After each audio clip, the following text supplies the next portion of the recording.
দূর থেকে দেখলে মনে হবে এটি বুঝি শুধু একটি মাছের খামার, কিন্তু একটু ভেতরে ঢুকলেই বদলে যায় পুরো চিত্র। একই জায়গায় মাছ, মুরগি, গরু আর সবশেষে তৈরি হচ্ছে জৈব সার।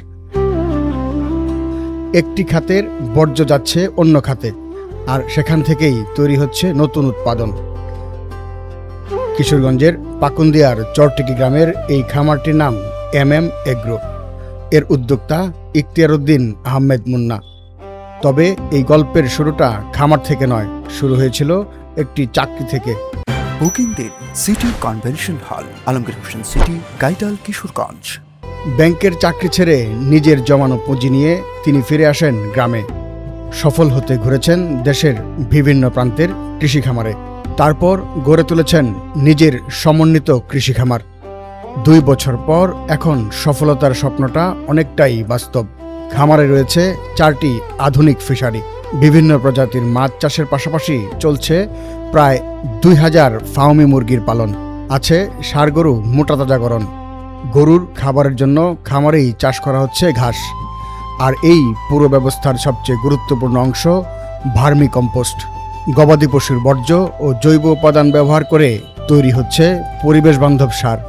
অর্থাৎ যে জিনিসটি এক খাতে বর্জ্য, সেটি অন্য খাতে হয়ে উঠেছে সম্পদ। বর্তমানে মাসে প্রায় 30 টন ভার্মি কম্পোস্ট উৎপাদনের সক্ষমতা তৈরি করেছে খামারটি। যেমন ধরেন যে আমি আসলে এই লাইনের না, আমি মূলত হচ্ছে কমার্স বেসড লোক। কমার্স বেসড লোক তো আমার এই লাইনে খুব বেশি অভিজ্ঞতা থাকার কথা না। তো এই জায়গাটা যদি আমি সহজে কোনো কিছু পেতে পারি তাহলে খুব ভালো হয়। ভার্মি কম্পোস্ট যে কেঁচু সার, এটা তো খুবই জরুরি আমার কাছে মনে হয়। এত জরুরি যে আমাদের মাটিতে যেখানে 5% জৈব উপাদান দরকার, সেখানে আমাদের কাছে মাত্র আছে 1%-এর নিচে। সেই 1%-এর নিচে জৈব সার নিয়ে আমরা মানে কৃষি উন্নয়ন কীভাবে চিন্তা করব?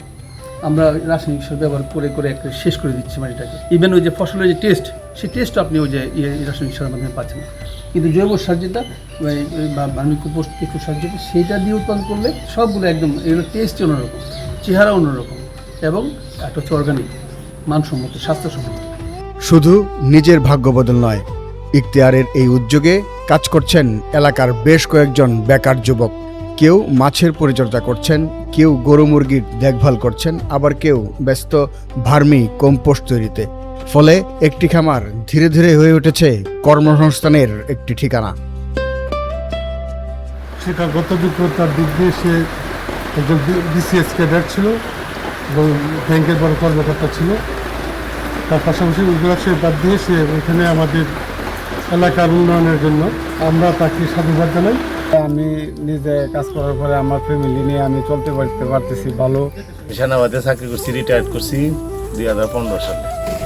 রিটায়ার্ড করে আসার পর 1 বছর পর থেকেই পরে এই যে ফিশারি এবং মুরগির ফার্ম, ওটা দায়িত্ব দেখাশোনা দায়িত্ব সব কিছু যাবে। বর্তমানে ইন্টার সেকেন্ড ইয়ারে উঠবো। আমি এখানে কাজ করি, আমার দাদা লাগে উনি আমার এখানে কাজ করি আর কি। পরিবারের ভাষ্য, ইখতিয়ার BCS শিক্ষা ক্যাডারে চাকরি করেছেন, পরে ব্যাংকেও দায়িত্ব পালন করেছেন। কিন্তু নিরাপদ চাকরির পথ ছেড়ে প্রত্যন্ত গ্রামে এমন উদ্যোগ নেওয়ার সিদ্ধান্ত ছিল ঝুঁকিপূর্ণ। তবুও সেই ঝুঁকি এখন দেখাচ্ছে সম্ভাবনার নতুন পথ। ইখতিয়ারের খামার দেখে এলাকার অনেক শিক্ষিত ও বেকার তরুণও কৃষিভিত্তিক উদ্যোক্তা হওয়ার স্বপ্ন দেখছেন। ইফতেখার উদ্দিনের এই যে সমন্বিত উদ্যোগটি, এই উদ্যোগটি গ্রামের অর্থনীতিতে একটি ইতিবাচক পরিবর্তন আনবে। কারণ তার এই উদ্যোগের কারণে গ্রামের বেশ ইতিমধ্যে 20 থেকে 30 জন লোকের প্রত্যক্ষ এবং পরোক্ষভাবে কর্মসংস্থানের সুযোগ রয়েছে। পাশাপাশি তার মৎস্য এবং প্রাণী সম্পদের জন্য এই স্থানীয় যে সকল যুবক রয়েছেন তারা কিন্তু সেখানে এঙ্গেজড হয়েছেন। তিনি এর মাধ্যমে তারা আমাদের এই স্থানীয়ভাবে এই স্থানীয় মানুষজন বেশ উপকৃত হবে। একসময় ব্যাংকের নিরাপদ চাকরিতে ভবিষ্যৎ গড়ার স্বপ্ন দেখতেন ইখতিয়ার।